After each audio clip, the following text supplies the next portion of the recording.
There was one place I was definitely going to go, and that was Newport. And Elizabeth Meyer, she was fantastic, you know. Yeah. She was so hospitable.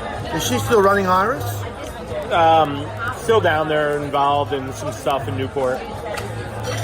Still around, involved in a lot. You have another trip planned? Yeah.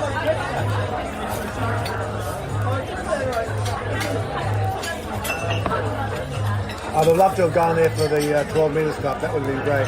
Yeah. You know, what happens if they finally identify that it is Endeavour?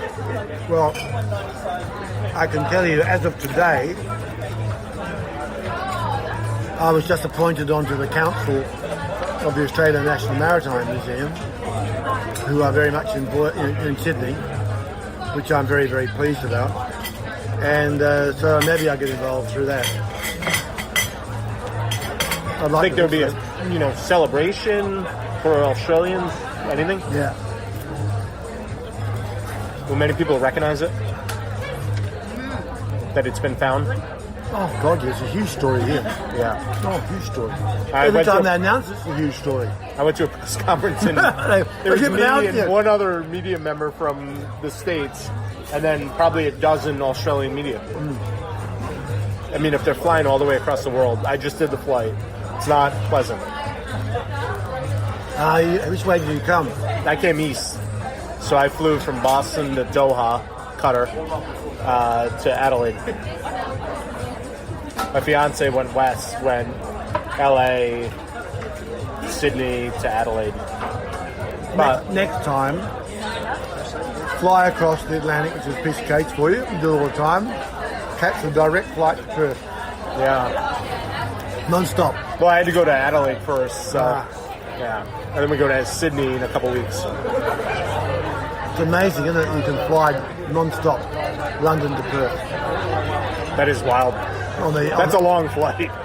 That's going to be, if I went to Doha, from Doha to here it was 14 hours, so from London to here must be 17. It's far. I think a lot of Americans, I don't know why a lot of Americans don't come here. I think it's maybe because it's far. Yeah. They also don't understand that Australia is the size of the United States. I know. I didn't know that until I got here. Yeah. I never get an American stuff. And I'm not having a shot at one of your people. But some guy rang me up and said, I'm arriving in Sydney. Can you come and pick me up? I went, what do you mean? Well, how big is this place? I said, well, it's a bit bigger than you might think. That's a long ride. Oh, it's a 4.5 hour flight from here. Yeah, it'll take us 3.5. Same as flying across America. Yeah, it'll take us 3.5 to get back to Adelaide on Sunday. Yeah. Is that in? Yeah. Excellent. Yeah, so Alan then asked me to build the Endeavour, and I was in Sardinia, and we were doing the 12-metre worlds after the defence here, and Alan asked me to come round to his ship, and he said, "What are you doing now, John?" And I said, "Well, I don't know, Alan, you employ me." He said, "You want to build the Endeavour?" And I said, "What?" He said, "Oh, Warren Jones reckons that we should do that, and it'll be a good bicentennial project, and I think it'd be good, so we should do it. $13.5 million budget. I don't know if we can build it or not, but go and figure it out, and come back in October and tell me whether you can build it or not." I mean, and you needed something to do. What a wonderful thing to be asked to do. Yeah. Go and build an 18th century ship to a museum standard quality. Because it had to go to the museum, so it had to be like the real deal. When you were growing up, what did you want to do? Oh, my mother insisted I was going to be a doctor. That was my mother. It's right there. I've got one on my. No, I mean. I wanted to sail,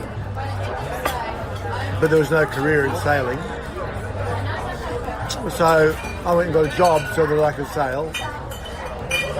And so when any opportunities came where it was a choice between career and sailing, I always took sailing. Yeah. So the money wasn't always there. Or was probably almost never there. I honestly think that I've always had the attitude in life that money is not all that important. It's more about what you do and what the fun you can have. When I married my wife, I said, we're never going to be rich, but we're going to have a lot of fun. I got to use that line. I'm getting married next June at Fort Adams. Oh, really? Yeah. I went to it. And I'm only here because for her work. But I'm going to start using that line. I went to the Newport Jazz Festival at Fort Adams. Yeah? Yeah. I cover Newport Folk Fest, Newport Jazz Festival every year. The first one I went to was in 1974, and then that year they had it in the baseball park. Yeah. Is the baseball park still there? Yeah. I remember going in there, and the big main act was Ray Charles. Yeah. Imagine that. So we all sat there, and yeah, it was amazing. I mean, it was the early 70s, and they were passing the joints down the road, and the whole bloody place was, there's all this other stuff going on. Yeah. And then Ray Charles was delayed. His flight had been delayed or so forth. So we all had to sit around after the last band had finished. He'll be here, he'll be here, he'll be here. And everyone goes, oh, that's cool. And not that we didn't bring them, but they were just there, And finally, out he came onto the stage. And he walked out because everyone's getting a bit crabby by then because he was an hour late. It was getting late. And he came up the stage and said, "Hi, I'm Ray Charles." And that was it. The place went off, and he had the backing singers called the Rayettes. Yeah. It's an amazing city. It is a wonderful place. It's been so cool to come here and hear about Newport from this side, and also the America's Cup from this side. Yeah. Because over there, I don't know, some people might consider you guys villains. When we got there, the Newport people really liked us. Spending money? No, it wasn't that. They really liked the Australian teams because we'd been there for so many times. Going back to Gretel and Gretel 2 and then so forth. And they sort of knew what the character of an Australian team was. We weren't stuck up. We were sort of egalitarian, good for a laugh, good time as far as played hard, sailed hard. Are you the reason that flat whites have been introduced to Newport? What? Are you the reason flat whites have been introduced to Newport? Oh, could be. It's the only place I think you could find them in the United States. And you go to cafes or